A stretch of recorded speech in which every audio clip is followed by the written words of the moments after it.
नमस्कार, मैं हूं सुधीर चौधरी और डीएनए में आपका स्वागत है। आज हम भारत के हितों से जुड़े कई महत्वपूर्ण विश्लेषण करने वाले हैं और इसके लिए हम आपको भारत से लेकर जापान और फिर अमेरिका तक लेकर जाएंगे।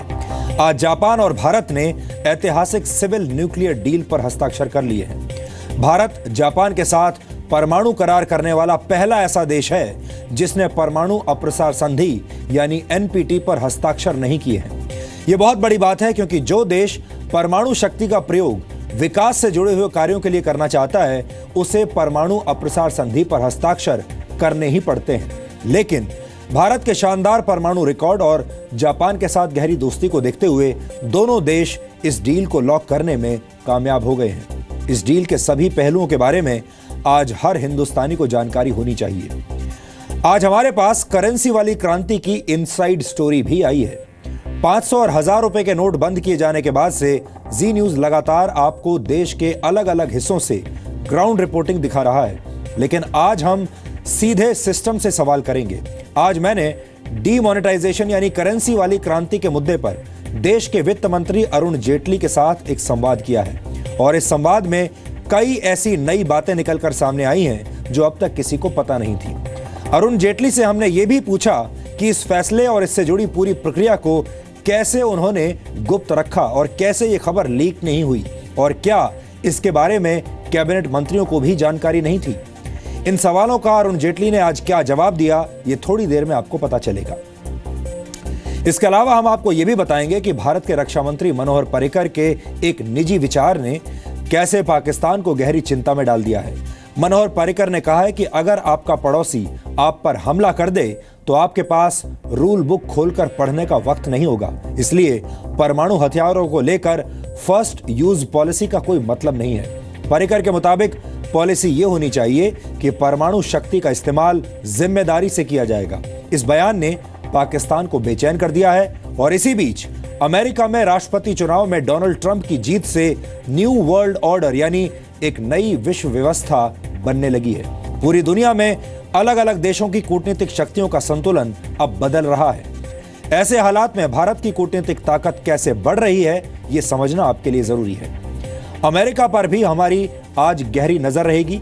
वहां डोनाल्ड ट्रंप की जीत के बाद विरोध प्रदर्शन हो रहे हैं क्योंकि पॉपुलर वोट के मामले में डोनाल्ड ट्रंप हिलरी क्लिंटन से हार गए थे, लेकिन अमेरिकी चुनाव की तकनीकी प्रक्रिया की वजह से ट्रंप को फिर भी जीत मिली।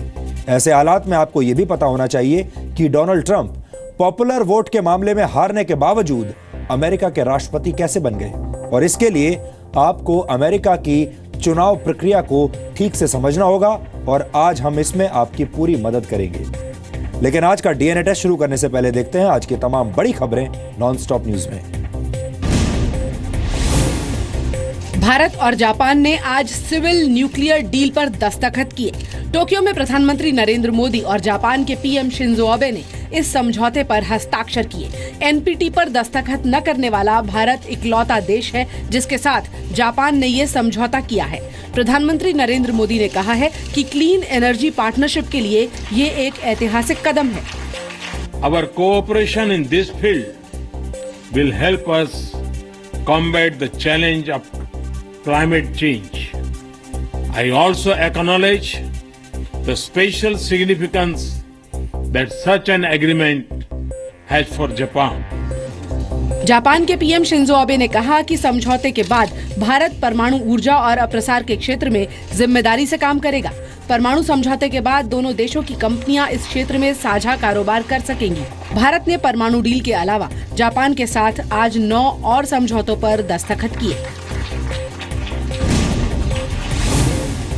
भारत और जापान ने आतंकवाद के मुद्दे पर बिना नाम लिए पाकिस्तान और चीन को घेरा है। भारत और जापान के प्रधानमंत्रियों की सालाना बैठक के बाद जो साझा बयान जारी हुआ उसमें कहा गया, सभी देश आतंकियों के अड्डे को खत्म करने, उनके नेटवर्क को ध्वस्त करने और सीमा पार से आतंकियों की घुसपैठ को रोकने के लिए कदम उठाएं। साझा बयान में आतंकवाद पर संयुक्त राष्ट्र सुरक्षा परिषद के प्रस्ताव 1267 को लागू करने की अपील की गई।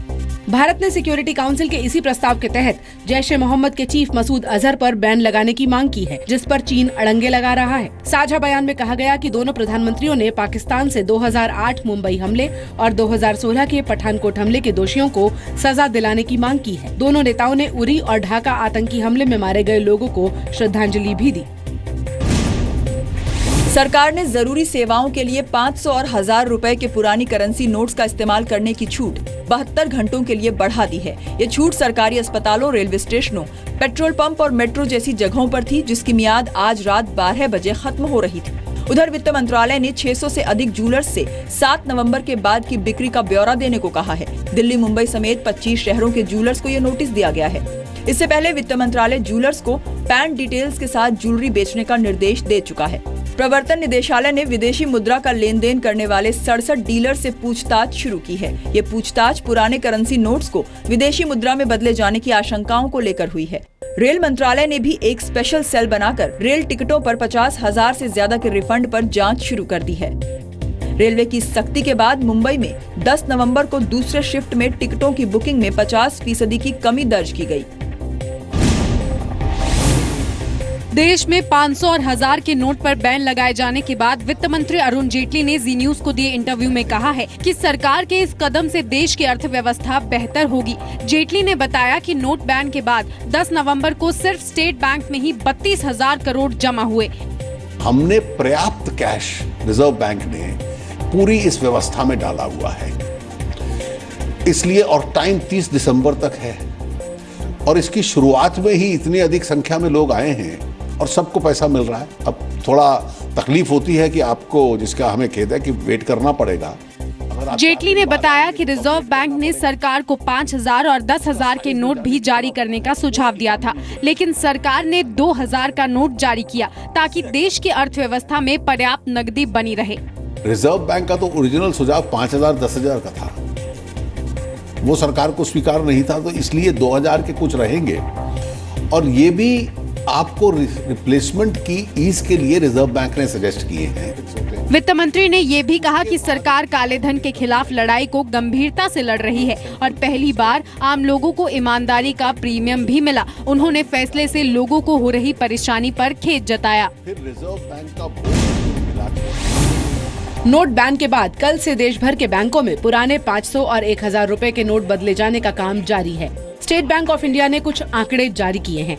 इसके मुताबिक SBI की देश भर की शाखाओं में कल से आज दोपहर तक कुल 53,000 करोड़ रुपए नोट बदलने के लिए जमा हुए।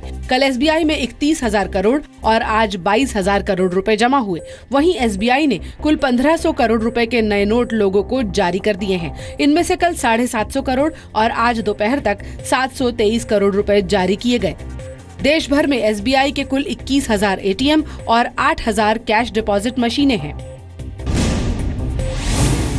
500 और 1,000 रुपए के नोट बैन होने के 2 दिन बाद आज ATM खुले। सुबह से ही लोगों की लंबी लंबी लाइनें तमाम ATM के बाहर देखने को मिली। हालांकि अधिकतर ATMs के शटर दोपहर बाद तक बंद रहे। जो ATM काम कर रहे थे वो भी घंटे भर में ही खाली हो गए। पैसे निकालने आए थे, बहुत ही बड़ी समस्या हो रही है यहाँ पर, जो है कि मेरे पास अभी कोई पैसे नहीं है। बहुत तकलीफ है, अब क्या कर सकते, खाने के लिए पैसा नहीं, पैसा रख के भी खाने के लिए नहीं, घर में खर्चे के लिए पैसे नहीं है, परेशानी हो रही है। कनॉट प्लेस सर्कल पूरा मार के आऊँ, जब जाके यहाँ पे एक जगह है जहाँ पे मिल रहे हैं पैसे, नहीं तो कहीं पे पैसे नहीं मिल रहे। 8 नवंबर को सरकार ने 500 और 1,000 रुपए के नोट बैन करने का ऐलान किया था। तैयारियों के लिए 9 नवंबर को बैंक बंद रहे, जबकि 9 और 10 नवंबर को ATMs बंद थे। सरकार और बैंकों ने भरोसा दिया है कि जल्द ही सारे ATM में पर्याप्त कैश उपलब्ध होगा। आज DNA में हम सबसे पहले भारत के हितों से जुड़ी एक बड़ी अंतर्राष्ट्रीय खबर का विश्लेषण करेंगे। आपने सुना होगा, दूध का जला छाछ भी फूंक फूंक कर पीता है। ये कहावत आपने इससे पहले कई बार सुनी होगी और इस कहावत का अर्थ है कि जब किसी व्यक्ति को शारीरिक, मानसिक या भावनात्मक चोट लगती है तो फिर वो बहुत संवेदनशील हो जाता है। कूटनीति की दुनिया में आप जापान को एक ऐसा ही देश कह सकते हैं जिसने परमाणु बम की जलन और पीड़ा को सहा है। इसलिए जब भी किसी देश के साथ परमाणु संधि करने की बात आती है तो जापान के लोग, वहां की सरकार और वहां की संसद बहुत भावुक हो जाते हैं। हमने कल भारत के प्रधानमंत्री नरेंद्र मोदी की जापान यात्रा का डीएनए टेस्ट करते हुए ये बात आपको बताई थी कि परमाणु बमों की असहनीय पीड़ा झेलने के बाद भी जापान भारत को परमाणु ऊर्जा देने के लिए तैयार है। जापान ऐसा सिर्फ इसलिए करेगा क्योंकि जापान भारत का बहुत अच्छा दोस्त है। भारत से ही बौद्ध धर्म चीन और कोरिया होते हुए जापान तक पहुंचा था और बौद्ध धर्म ने जापान के लोगों को कई परेशानियों से लड़ने की ताकत दी है। आज जापान और भारत ने ऐतिहासिक सिविल न्यूक्लियर डील पर हस्ताक्षर कर लिए हैं। भारत जापान के साथ परमाणु करार करने वाला पहला ऐसा देश है जिसने परमाणु अप्रसार संधि यानी एनपीटी पर हस्ताक्षर नहीं किए हैं। फिर भी भारत के शानदार परमाणु रिकॉर्ड और भारत और जापान की सदियों पुरानी दोस्ती को देखते हुए दोनों देश इस डील को लॉक करने में कामयाब रहे हैं। भारत और जापान के बीच असैन्य परमाणु करार को लेकर पिछले 6 वर्षों से बातचीत चल रही थी, लेकिन पिछले 2 वर्षों से भारत और जापान दोस्ती वाली पटरी पर बुलेट ट्रेन की रफ्तार से दौड़ रहे हैं। इसलिए आज भारत और जापान की दोस्ती वाली ये बुलेट ट्रेन में न्यूक्लियर डील वाला डिब्बा भी जुड़ गया है। जापान ऐसा 13वां ऐसा देश है जिसके साथ भारत ने असैन्य परमाणु करार किया है। इससे पहले Bharat America, France, Russia, Canada, Australia और दक्षिण कोरिया जैसे बड़े देशों के साथ सिविल न्यूक्लियर डील कर चुका है। साथ ही Bharat Sri Lanka, Mongolia, Argentina, Kazakhstan, Namibia और चेक रिपब्लिक के साथ ऐसे ही परमाणु करार कर चुका है। भारत और जापान के बीच परमाणु समझौता होने के बाद जापान भारत को न्यूक्लियर रिएक्टर्स बेच पाएगा। ये रिएक्टर रेडियो एक्टिव यूरेनियम से बिजली बनाएंगे, जिसके बाय प्रोडक्ट के रूप में प्लूटोनियम पैदा होगा। प्लूटोनियम से परमाणु बम बनाए जा सकते हैं, लेकिन जापान जानता है कि भारत की दोस्ती का सार है प्राण जाए पर जापान न जाए। इसलिए भारत मानवता को नष्ट करने वाले हथियारों की होड़ में शामिल नहीं होगा। भारत के कुल ऊर्जा उत्पादन में फिलहाल न्यूक्लियर एनर्जी का हिस्सा सिर्फ 3% है और भारत इसे बढ़ाकर 25% करना चाहता है। भारत सन 2032 तक कार्बन एमिशन में कमी लाने का वादा कर चुका है और परमाणु ऊर्जा भारत का ये काम आसान कर सकती है, क्योंकि परमाणु ऊर्जा को क्लीन एनर्जी का सोर्स माना जाता है। परमाणु डील पर समझौते के अलावा भारत और जापान ने कपड़ा उद्योग में सहयोग, कल्चरल एक्सचेंज और खेलों के क्षेत्र में सहयोग करने का फैसला किया है। इसके अलावा भारत के गुजरात राज्य और जापान के ह्योगो प्रांत के बीच सहयोग बढ़ाने के समझौते पर भी हस्ताक्षर किए गए हैं। ह्योगो गुजरात के युवाओं को विश्व स्तरीय स्कूली शिक्षा देने के लिए गुजरात सरकार के साथ मिलकर काम करेगा। कुल मिलाकर भारत और जापान के बीच 10 समझौतों पर हस्ताक्षर हुए हैं और ये समझौते भारत और जापान दोनों को दोस्ती की राह पर आगे बढ़ाएंगे। जापान ने एनएसजी में भारत की सदस्यता का भी समर्थन किया है। हमने आपको कल भी बताया था कि भारत और जापान की दोस्ती से चीन इस समय तिलमिला रहा है और चीन का मीडिया भारत को लगातार धमकियां भी देने लगा है। चीन जापान को अपना सबसे बड़ा दुश्मन मानता है, जबकि जापान भारत के सबसे अच्छे दोस्तों में से एक है। भारत और जापान की दोस्ती भी एक तरह का न्यू वर्ल्ड ऑर्डर यानी नई विश्व व्यवस्था है और आज डीएनए में हम आपको इस न्यू वर्ल्ड ऑर्डर के बारे में विस्तार से बताएंगे। आपको आज ये भी पता चलेगा कि कैसे भारत, जापान, रूस और अमेरिका मिलकर आने वाले वक्त में दुनिया के सबसे ताकतवर देश बन जाएंगे और तब भारत की मर्जी के बगैर दुनिया में कोई भी कूटनीतिक पत्ता अपनी जगह से हिल नहीं पाएगा। भारत और जापान की दोस्ती में जापान की गुणवत्ता यानी क्वालिटी और भारत का भरोसा छिपा हुआ है। आपको एशिया की 2 ताकतों के बीच की 100% शुद्ध दोस्ती के बारे में आज पता होना चाहिए।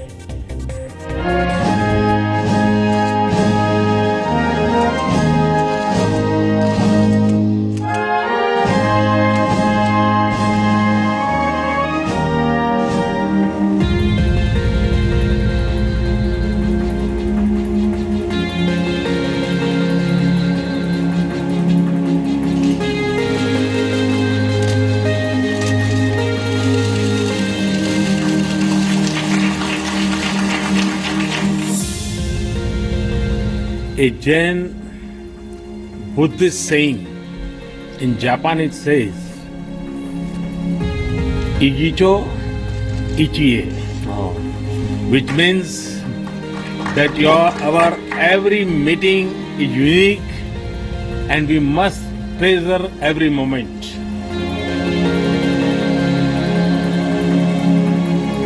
प्रधानमंत्री नरेंद्र मोदी ने जापान के साथ ऐतिहासिक न्यूक्लियर डील पर साइन करने के बाद इसी ज़ेन कहावत के साथ अपनी बात शुरू की। इचिगो, इची का मतलब होता है हर मुलाकात अपने आप में अनोखी होती है और हमें इसमें छिपे खजाने को गंवाना नहीं चाहिए। भारत और जापान अपनी दोस्ती के हर लम्हे को खुले दिल से जी लेना चाहते हैं, क्योंकि जापान को भारत की जरूरत है और भारत को जापान की।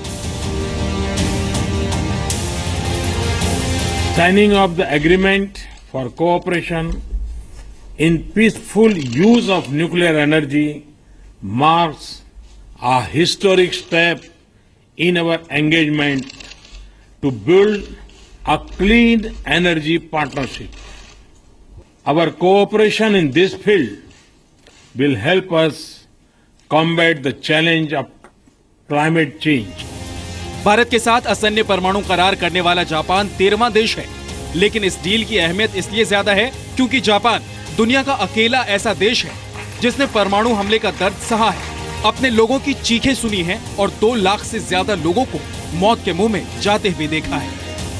भारत जापान के साथ परमाणु करार करने वाला पहला ऐसा देश है जिसने परमाणु अप्रसार संधि पर हस्ताक्षर नहीं किए, लेकिन फिर भी दोनों देशों के बीच जो अटूट भरोसा है उसने जापान को अपनी परमाणु पीड़ा भूलने पर मजबूर कर दिया है।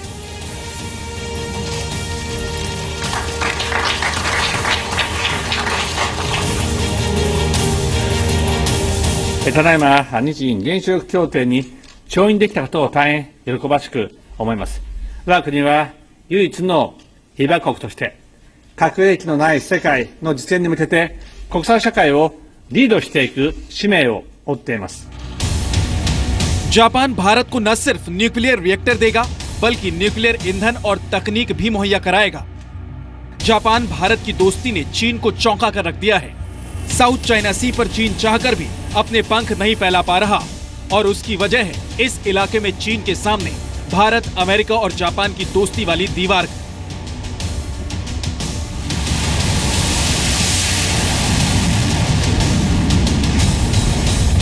भारत, जापान और अमेरिका की नौसेनाएं हर वर्ष मालाबार युद्धाभ्यास करती हैं।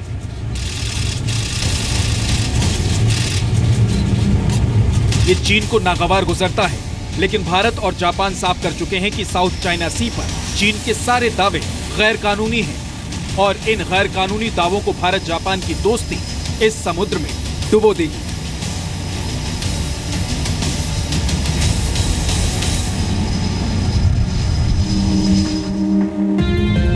मोदी ने जापान के साथ महत्वपूर्ण समझौते करने से पहले जापान के राजा अकिहितो से मुलाकात की। इसके बाद मोदी ने India Japan business leaders forum के सीईओ से भी मुलाकात की। इस मीटिंग में दोनों देशों के बीच निवेश बढ़ाने और कारोबार में साझेदारी को लेकर कई तरह की बातचीत हुई।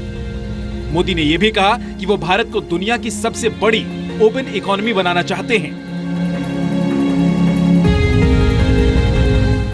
My resolve is to make India the most open economy in the world. The impact of our efforts is being felt and recognized globally.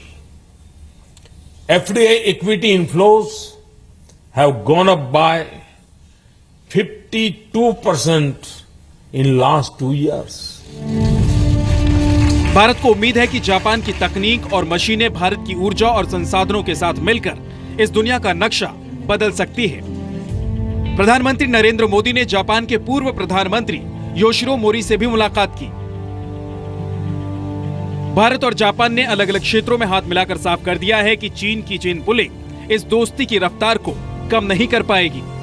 Japan से परमाणु ऊर्जा हासिल करने के बाद प्रधानमंत्री मोदी कल जापान की शिंकानसेन बुलेट ट्रेन से कोबी शहर के लिए रवाना होंगे।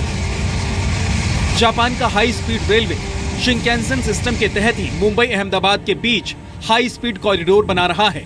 इस कॉरिडोर पर जापान की मदद से बुलेट ट्रेन दौड़ाई जाएगी। टोक्यो से कोबी के बीच की दूरी 530 किलोमीटर है। इस यात्रा में उनका साथ जापान के प्रधानमंत्री शिंजो आबे भी देंगे और इस दौरान दोनों देश अपनी दोस्ती वाली बुलेट को विकास की पटरी पर दौड़ाने का मजबूत खाका खींचेंगे। ब्यूरो रिपोर्ट, जी मीडिया।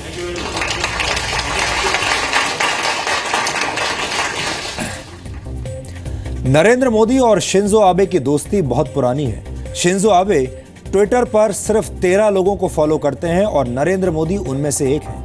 नरेंद्र मोदी भी शिंजो आबे को ट्विटर पर फॉलो करते हैं, यानी चाहे सोशल मीडिया हो या कूटनीति का मैदान, ये दोनों नेता हमेशा एक दूसरे पर नजर रखते हैं और हर मौके पर एक दूसरे के साथ दोस्ती निभाते हैं। भारत और जापान के बीच हुआ परमाणु समझौता दो दोस्तों के बीच के अटूट रिश्ते की मिसाल है।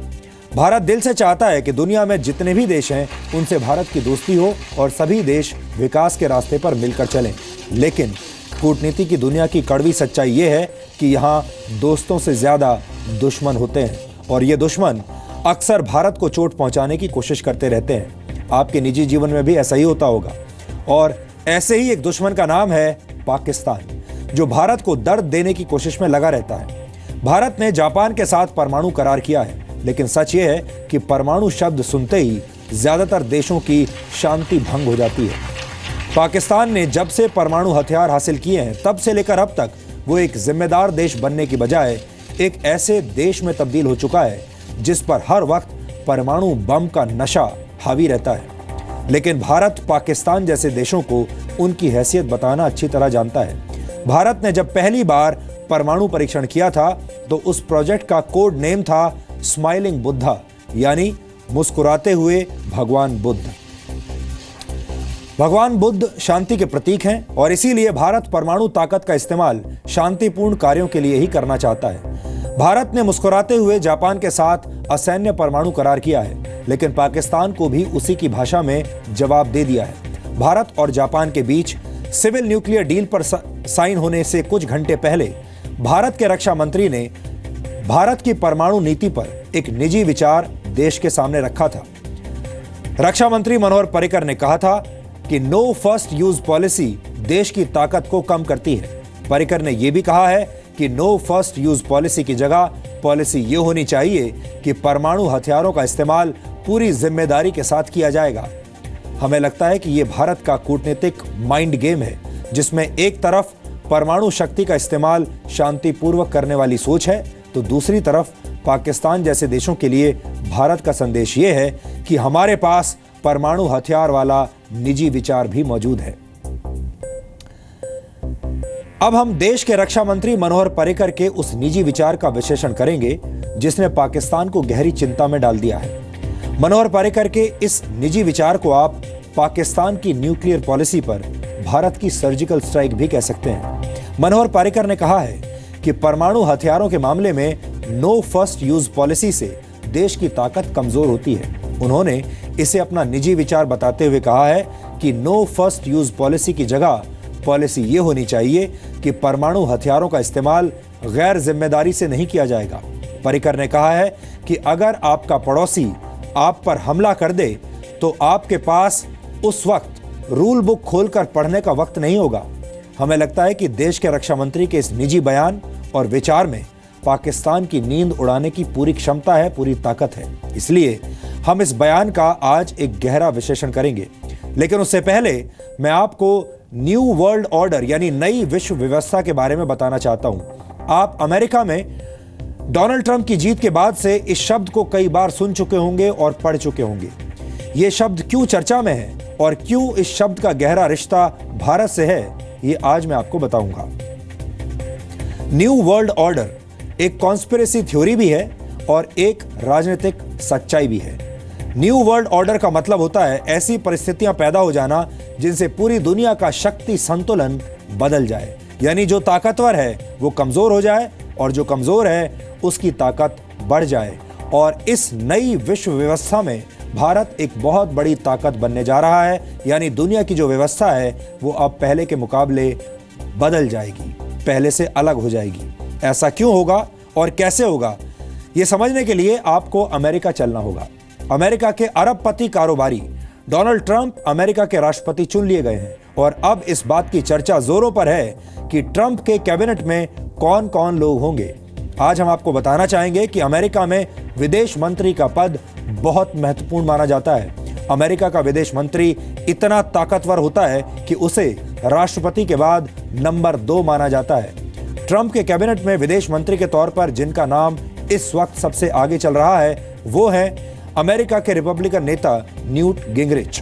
न्यूट गिंगरिच भारत के प्रधानमंत्री नरेंद्र मोदी को काफी पसंद करते हैं और कई मौकों पर उनकी तारीफ कर चुके हैं। गिंगरिच तो यहां तक कह चुके हैं कि प्रधानमंत्री मोदी और अमेरिका के निर्वाचित राष्ट्रपति डोनाल्ड ट्रंप की दोस्ती बहुत अच्छी रहेगी, दोनों के बीच खूब जमेगी। अमेरिका का विदेश मंत्री बनने की दौड़ में दूसरा बड़ा नाम है सेनेटर बॉब कॉर्कर का। बॉब कॉर्कर अमेरिका की कमेटी ऑन फॉरेन रिलेशंस के चेयरमैन हैं। बॉब कॉर्कर ही वो शख्स हैं जिन्होंने अमेरिका द्वारा पाकिस्तान को F-16 विमान देने का विरोध किया था और साफ साफ कहा था कि अमेरिका की जनता के टैक्स से पाकिस्तान जैसे देशों की मदद नहीं होनी चाहिए। बॉब कॉर्कर ने अमेरिकी विदेश मंत्री जॉन केरी की क्लास लगाते हुए कहा था कि पाकिस्तान एक दोहरे चरित्र वाला देश है और अमेरिका को उसकी मदद बिल्कुल नहीं करनी चाहिए। यानी बॉब कॉर्कर या न्यूट गिंगरिच, इन दोनों में से चाहे कोई भी अमेरिका का विदेश मंत्री बने, इसमें फायदा भारत का ही होने वाला है। पाकिस्तान के कूटनीतिक कैलेंडर में अभी कई काले दिन आने वाले हैं, क्योंकि भारत के रक्षा मंत्री ने अपने निजी विचारों से पाकिस्तान की न्यूक्लियर योजनाओं पर सर्जिकल स्ट्राइक कर दी है और अमेरिका में नए कैबिनेट मंत्री पाकिस्तान को उसकी असली जगह बताने वाले हैं।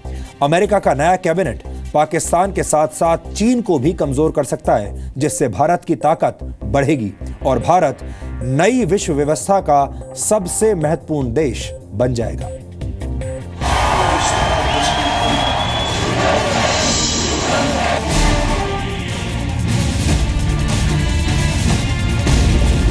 परमाणु बमों को लेकर पाकिस्तान के हजारों अजीबोगरीब बयानों का जवाब भारत ने एक बार में दे दिया है। देश के रक्षा मंत्री के निजी विचार ने पाकिस्तान की न्यूक्लियर पॉलिसी और न्यूक्लियर ब्लैकमेलिंग के टुकड़े टुकड़े कर दिए हैं। मनोहर पर्रिकर ने निजी तौर पर माना है कि न्यूक्लियर पॉलिसी से बंध जाने की बजाय जिम्मेदार परमाणु शक्ति बनने की कोशिश करनी चाहिए। परमाणु विस्फोट की ऐसी ही खौफनाक तस्वीरें इस वक्त पाकिस्तान को डरा रही हैं। Signing of the agreement for cooperation in peaceful use of nuclear energy marks a historic step in our engagement to build a clean energy partnership. Pakistan के डर की वजह जापान और भारत के बीच न्यूक्लियर डील से ज्यादा देश के रक्षा मंत्री मनोहर पर्रिकर का ये बयान है। If a written down strategy exists or you take a stand really on a nuclear aspect, I think you are actually giving away your strength in nuclear. Nuclear concept, why a lot of people say that India has not first used nuclear concept. Why should I bind myself? Border पर पाकिस्तान पार से दिन रात हो रही गोलीबारी के बीच मनोहर पर्रिकर ने अपने इस बयान को निजी बयान बताया है, लेकिन पाकिस्तान इस बयान को गंभीरता से ले रहा है, क्योंकि अब तक पाकिस्तान इसी गलतफहमी में जी रहा है कि युद्ध के हालात में भी भारत पहले पाकिस्तान पर परमाणु हमला नहीं करेगा। This is my thinking. Some of them may immediately tomorrow flash. Parikar says that nuclear doctrine has changed. As an individual, I get feeling sometimes. Why do I say that I'm not going to use it first? I'm not saying that you have to use it first just because you don't decide that you don't use it first. Bharat ने एक जिम्मेदार परमाणु शक्ति के तौर पर अपने परमाणु एजेंडे में नो फर्स्ट यूज की नीति अपनाई। 1998 में वाजपेयी सरकार ने नो फर्स्ट यूज नीति के तहत दुनिया को ये भरोसा दिलाया कि भारत परमाणु हथियार का इस्तेमाल पहले नहीं करेगा। लेकिन जब भारत के पड़ोस में पाकिस्तान जैसा आतंकी मुल्क हो तो भारत की नो फर्स्ट यूज की नीति को बदलने की जरूरत इसलिए भी हो जाती है क्योंकि पाकिस्तान परमाणु हथियारों पर नो फर्स्ट यूज की नीति नहीं अपनाता है। पाकिस्तान के परमाणु हथियार आतंकियों के हाथ लगने का बड़ा खतरा है। पाकिस्तान भारत के खिलाफ लगातार प्रॉक्सी वॉर चला रहा है और पाकिस्तान की हुकूमत कई बार भारत पर परमाणु हमला करने की धमकी दे चुकी है। अगर हमारी सलामती को खतरा हुआ, हमारी सरजमीन के ऊपर किसी ने कदम रखा और किसी के अज़ाइम जो हैं वो हमारी सालमियत के मुताबिक जो है के मुतल्लिक़ जो है वो ख़तरनाक हुए, तो हम गुरेज नहीं करेंगे अपनी दफा के लिए उन वेपन्स का इस्तेमाल करें। हम एक न्यूक्लियर ताकत हैं, मिसाइल ताकत हैं, हमें बिल्कुल इनसे घबराने की जरूरत नहीं है। हमें इनका ईंट का जवाब पत्थर से देना चाहिए। पाकिस्तान की ओर से दी गई ये परमाणु धमकियां सर्जिकल स्ट्राइक से पहले की हैं। रक्षा मंत्री मनोहर पर्रिकर के मुताबिक सर्जिकल स्ट्राइक से पाकिस्तान की परमाणु धमकी वाली बीमारी पूरी तरह ठीक हो गई है। I used to get threat from my neighbor, defense minister from the neighboring country, every 4-5 days that they are going to use tactical nuclear weapon if they are threatened. The day surgical strike happened, no threat has come again. रक्षा मंत्रालय ने मनोहर पर्रिकर के परमाणु वाले बयान को उनका निजी बयान बताया और खुद पर्रिकर ने भी अपने बयान को निजी बताया था, लेकिन विपक्ष के लिए पर्रिकर का यह निजी बयान बर्दाश्त से बाहर है। ये भारत के रक्षा मंत्री हैं कि किसी नाटक कंपनी में कोई काम करने वाले व्यक्ति हैं। नो फर्स्ट यूज जैसे संवेदनशील मामले के ऊपर क्या भारत के रक्षा मंत्री की निजी सार्वजनिक राय होनी चाहिए? ये बयान जो उन्होंने दिया कि हम न्यूक्लियर हथियार इस्तेमाल कर सकती है भारत, इसका एक बहुत बड़ा और गंभीर परिणाम होने वाला है पूरी दुनिया में। विपक्ष चाहे जो भी कहें, लेकिन सच ये है कि देश के कैबिनेट मंत्री के इस निजी विचार को जल्द ही अमेरिका के नए कैबिनेट मंत्रियों का साथ भी मिल सकता है। ऐसा हम इसलिए कह रहे हैं क्योंकि डोनाल्ड ट्रंप की संभावित कैबिनेट में कई चेहरे ऐसे होंगे जो पूरी तरह से पाकिस्तान विरोधी हैं। अमेरिका का नया विदेश मंत्री बनने की दौड़ में सबसे आगे चल रहे बॉब कॉरकर न सिर्फ पाकिस्तान को बेनकाब करते रहे हैं, बल्कि बॉब कॉरकर ने ही सबसे पहले ओबामा प्रशासन को साफ कर दिया था कि अमेरिका पाकिस्तान को अपनी जनता के टैक्स से F-16 विमान नहीं देगा। Blatant duplicity, where they continue to support the Taliban, the Haqqani network, and give safe haven to Al-Qaeda. Most of us have been to the Waziristan and seen the tremendous amount of taxpayer money that's gone into changing the context of those areas, but they continue to give them safe haven. So recently they've विदेश मंत्री बनने की दौड़ में जो दूसरा नाम सबसे आगे है वो है न्यूट गिंगरिच का। रिपब्लिकन पार्टी के न्यूट गिंगरिच आज से नहीं बल्कि वर्षों से मोदी के मुरीद हैं। मोदी से गिंगरिच की जान पहचान उस वक्त से है जब पीएम मोदी गुजरात के सीएम हुआ करते थे। गिंगरिच कह चुके हैं कि ट्रंप और मोदी एक दूसरे की कंपनी काफी पसंद करेंगे। अब बात अमेरिका के संभावित रक्षा मंत्री की। दौड़ में सबसे आगे नाम चल रहा है जेफ सेशंस का। जेफ सेशंस ने सीधे तौर पर पाकिस्तान को लेकर कभी कोई बड़ा बयान तो नहीं दिया, लेकिन वो ये जरूर कह चुके हैं कि अमेरिका में पाकिस्तान जैसे देशों से आने वाले लोगों को रोका जाना चाहिए, क्योंकि ये देश अपने लोगों को आतंकी बनाने का काम करते हैं। अमेरिका के रक्षा मंत्री पद के लिए दौड़ में दूसरे नंबर पर हैं अमेरिका के पूर्व सैन्य अधिकारी Michael Flint. Michael Flint America की डिफेंस इंटेलिजेंस एजेंसी के डायरेक्टर भी रह चुके हैं और वो या तो रक्षा मंत्री बनाए जा सकते हैं या फिर अमेरिका के सुरक्षा सलाहकार। फ्लिन साफ कह चुके हैं कि पाकिस्तान डबल गेम करने वाला एक देश है और पाकिस्तान ने आतंकवादियों के खिलाफ कभी ईमानदारी से काम नहीं किया है। I would say that this double game, really what it has to do with is the national security interests of the government of Pakistan have never been aligned as clearly as they need to be with the national security interests of the United States. And I think that the double game really comes down to what I would describe as selfish self-interests of each nation. ये America की भविष्य की cabinet के नेताओं के शुद्ध अमेरिकी विचार हैं और इन विचारों से सिर्फ एक बात समझी जा सकती है कि पाकिस्तान के बुरे दिन आने वाले हैं। ब्यूरो रिपोर्ट, जी मीडिया।